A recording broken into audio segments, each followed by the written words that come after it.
Hello दोस्तों, नमस्कार। स्वागत है आपका बिहार एक्सप्रेस न्यूज में। ताज़ा नजर डालते हैं बिहार की तमाम मुख्य बड़ी खबरों पर। इससे पहले वीडियो को लाइक नहीं किया तो लाइक करें, साथ ही चैनल को सब्सक्राइब कर लीजिए।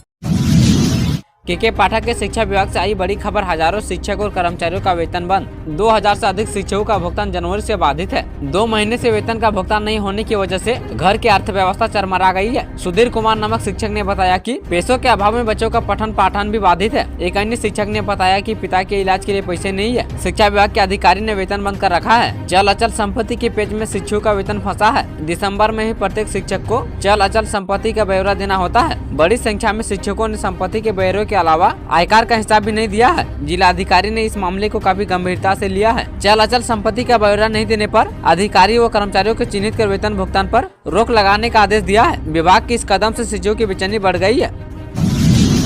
पटना के इस स्टेशन पर लोकमान्य तिलक एक्सप्रेस का होगा ठहराव। भारतीय रेल की तरफ से रक्सौल दानापुर एक्सप्रेस का भगवानपुर स्टेशन पर ठहराव करने का निर्णय लिया गया है। वहां पर 11 मार्च से रक्सौल दानापुर एक्सप्रेस का भगवानपुर स्टेशन पर ठहराव होगा। जयनगर पटना कमला गंगा एक्सप्रेस का गढ़हरा स्टेशन पर ठहराव करने का रेलवे ने आदेश दिया है। नई व्यवस्था रविवार से लागू कर दी गई है। रेलवे अधिकारियों का कहना है कि प्रधानमंत्री नरेंद्र मोदी वर्चुअल तरीके से हरी झंडी दिखाकर शुभारंभ करेंगे। सहरसा के लिए खुशखबरी मिलेगी 300 यूनिट मुफ्त बिजली। पीएम की योजना से 50,000 घरों को मिलेगा लाभ। बिहार में सहरसा के लोगों के लिए खुशखबरी है। दरअसल यहाँ पीएम मोदी सूर्य घर योजना के तहत लोगों को बड़ा लाभ देने जा रहा है। इसके तहत 300 यूनिट मुफ्त बिजली मिलने जा रही है। इसके लिए 14,000 लोगों का पंजीकरण किया जा चुका है। पहले आओ पहले पाओ के तर्ज पर रजिस्ट्रेशन किया जा रहा है। सहरसा के डाक अधीक्षक मनोज कुमार ने बताया कि 1 से 2 किलोवाट के बीच सोलर पैनल के लिए सब्सिडी के रूप में 30,000 से लेकर 60,000 रूपए मिलेंगे। 2 से 3 किलोवाट के बीच सोलर पैनल के लिए 60,000 से लेकर 78,000 रूपए मिलेंगे। 1 से 2 किलोवाट के लिए 100 से 200 यूनिट बिजली एवं 2 से 3 किलोवाट के लिए 200 से 300 यूनिट बिजली मुफ्त मिलेगी। लालू के करीबी सुभाष यादव के ठिकानों से मिले 2 करोड़ के ईडी जांच में 250 करोड़ की हेराफेरी का खुलासा। आरजेडी सुप्रीमो लालू यादव के करीबी एवं बिहार के बड़े बालू कारोबारी सुभाष यादव के 8 ठिकानों पर ईडी ने शनिवार को एक साथ छापेमारी की। सुभाष यादव बालू खनन के लिए राज्य में खुफियात कंपनी के एक प्रमुख निदेशक हैं। इस कंपनी के सभी निदेशकों पर पहले ही ईडी का शिकंजा कसा जा चुका है। सुभाष यादव और उनके कुछ करीबी रिश्तेदारों से जुड़े सभी ठिकानों पर शनिवार सुबह से शुरू हुई कार्रवाई देर शाम तक चलती रही। इनमें दानापुर के नारियल घाट स्थित उसका घर के अलावा दानापुर में ही उनका कार्यालय समेत अन्य स्थान शामिल है। दानापुर में मौजूद उनके 2 घरों से अब तक 2 करोड़ रुपए केस बरामद किए गए हैं और इसके अलावा पटना, रांची समेत अन्य स्थानों पर जमीन जायदाद से संबंधित बड़ी संख्या में कागजात तथा अनेक माध्यमों में निवेश से जुड़े काफी संख्या में दस्तावेज बरामद किए जा चुके हैं। फिलहाल सभी दस्तावेजों की सघन जांच चल रही है।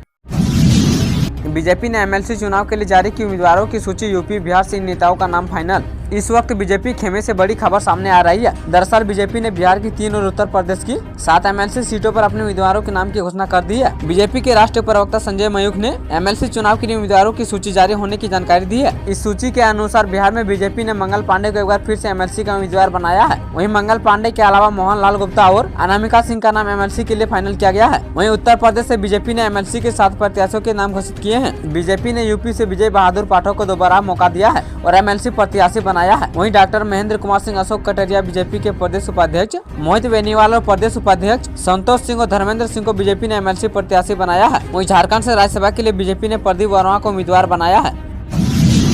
बिहार में अब नहीं चलेगी चिराग पासवान की मनमानी। एनडीए में शामिल हो सकते हैं मुकेश सहनी। बिहार में सीट शेयरिंग को लेकर दोनों ही गठबंधन वेट एंड वॉच की नीति पर काम कर रहा है। अभी तक किसी भी खेमान ने सीटों के बंटवारे को अंतिम रूप नहीं दिया है। नीतीश कुमार के साथ आने से एनडीए के समीकरण बदल गए हैं। ऐसा माना जा रहा है कि जेडीयू और बीजेपी के बीच सीट बंटवारे को लेकर आपसी सहमति बन गई है। हालांकि चिराग पासवान ने मौन साध लिया है और बीजेपी को अपना तेवर दिखा रहे हैं। इस सबके बीच जो खबर सामने आ रही है वो लोजपा के प्रमुख की परेशानी बढ़ा सकती है। विकासशील इंसान पार्टी और भाजपा के बीच बीते कई दिनों से गठबंधन को लेकर बात चल रही थी। अब जो खबर सामने आ रही है उसके मुताबिक वीआईपी के एनडीए में शामिल होने पर सहमति बन गई है। वीआईपी के मुखिया मुकेश सहनी जल्द ही दिल्ली की यात्रा कर सकते हैं। वहां उनकी मुलाकात बीजेपी नेतृत्व से हो सकती है, जिसमें सीट को लेकर बात फाइनल हो सकती है। ऐसे में अगर बीजेपी के साथ वीआईपी का समझौता हो जाता है तो चिराग पासवान की मनमानी पर रोक लग सकती है, क्योंकि नीतीश कुमार के साथ आने के बाद बिहार में बीजेपी 40 की 40 सीटों पर जीत दर्ज करने का दावा कर रही है। 2019 के चुनाव में 39 सीटों पर सफलता मिली थी।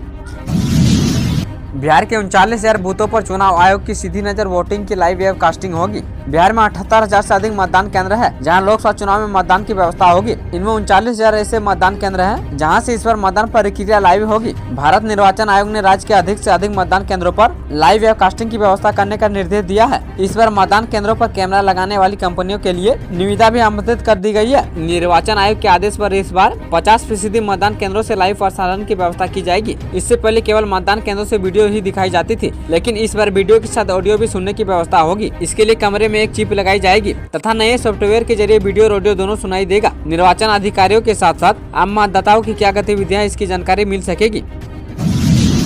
398 करोड़ के बजट से बाढ़ रोकने की तैयारी, गंगा कोसी समेत इन नदियों के लिए प्लान तैयार। बिहार सरकार ने बाढ़ लाने वाले संभावित स्थलों की पहचान की है। ऐसे 55 नए संवेदनशील स्थलों को चिन्हित किया गया है, जिन्हें मानसून के पहले दुरुस्त कर लेना है। जल संसाधन विभाग ने इसकी कार्य योजना तैयार की है। बाढ़ नियंत्रण योजना के तहत इसका कार्य होगा। जल संसाधन विभाग की इस योजना के लिए राज्य सरकार ने 398 करोड़ रुपए की मंजूरी दी है। इस राशि से गंगा, गंडक, कोसी, बूढ़ी गंडक, महानदा, बागमती, कमला आदि नदियों के संवेदनशील स्थलों को मजबूत बनाया जाएगा। इन नदियों में कई ऐसे स्थान है जो बेहद संवेदनशील माने जा रहे हैं। यदि इन्हें दुरुस्त नहीं किया गया तो बाढ़ अवधि में ये खतरनाक हो सकते हैं। इसके पहले 330 करोड़ की 75 योजनाओं पर मुहर लग चुकी है। इन संवेदनशील स्थलों को 15 मई के पहले दुरुस्त कर लेना है। पिछले दिनों मुख्यमंत्री नीतीश कुमार ने इसका कार्य आरंभ किया था। यही नहीं, विभाग ने बाढ़ से बचाव के लिए 15 बड़ी योजनाओं का अलग से चयन किया है। बिहार राज्य बाढ़ नियंत्रण परिषद की तकनीकी सलाहकार समिति की 212वीं बैठक में इन योजनाओं पर सहमति दी गई है।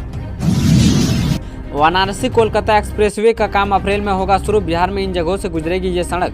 वाराणसी कोलकाता एक्सप्रेस का बड़ा अपडेट सामने आया है। वाराणसी रांची कोलकाता ग्रीनफील्ड 6 लेन एक्सप्रेसवे के पहले चरण का निर्माण अगले महीने उत्तर प्रदेश से शुरू होने की संभावना है। पिछले दिनों प्रधानमंत्री नरेंद्र मोदी इस सड़क निर्माण के पहले चरण की आधारशिला रखी थी। इसके साथ ही एक्सप्रेसवे के अन्य चरणों का निर्माण भी जल्द शुरू होगा। इसे लेकर बिहार में जमीन अधिग्रहण की प्रक्रिया अंतिम चरण में है। इस एक्सप्रेस का निर्माण 2027 तक पूरा होने की संभावना है। फिलहाल वाराणसी से कोलकाता जाने में औसतन करीब 15 घंटे लगते हैं। एक्सप्रेस बनने के बाद सफर में करीब 9 घंटे लगेंगे। इस तरह करीब 6 घंटे की बचत हो सकेगी। सूत्रों के अनुसार इस एक्सप्रेसवे के बनने से 4 राज्यों को बेहतर कनेक्टिविटी मिलेगी। इसमें उत्तर प्रदेश, बिहार, झारखंड और पश्चिम बंगाल शामिल है। इसके साथ ही पूर्वांचल एक्सप्रेस सहित अन्य राजमार्गों से इस सड़क का जुड़ाव होने से कोलकाता से नई दिल्ली तक आगमन आसान हो सकेगा। गया बनेगा स्मार्ट, नगर निगम बोर्ड ने 561 करोड़ रुपए के बजट को दी मंजूरी। वित्तीय वर्ष 2024-25 को लेकर गया नगर निगम बोर्ड ने 1,52,000 के फायदे के साथ 561 करोड़ के प्रस्तावित बजट को शनिवार को आयोजित बैठक में मंजूरी दी है। 20 फरवरी को प्रस्तावित बजट को स्टैंडिंग कमेटी के सदस्यों ने पहले पारित किया था। मेयर डॉक्टर वीरेंद्र कुमार की अनुमति से बैठक का संचालन सशक्त स्थायी समिति सदस्य डॉक्टर रखोरी मोहन श्रीवास्तव ने किया है। उन्होंने कहा कि बजट में शहर को विकसित बनाने के लिए हर तरह की योजना में काम करने का प्रस्ताव लाया गया है। गया को स्मार्ट सिटी के तर्ज पर विकसित किया जाएगा। मोहन श्रीवास्तव ने कहा कि इस बार लाभ का बजट पास किया गया है। शहर के सभी गोलामबारों का काम जल्द शुरू कर दिया जाएगा। मेयर ने कहा कि बजट में शहरवासियों को पूरा ख्याल रखा गया है।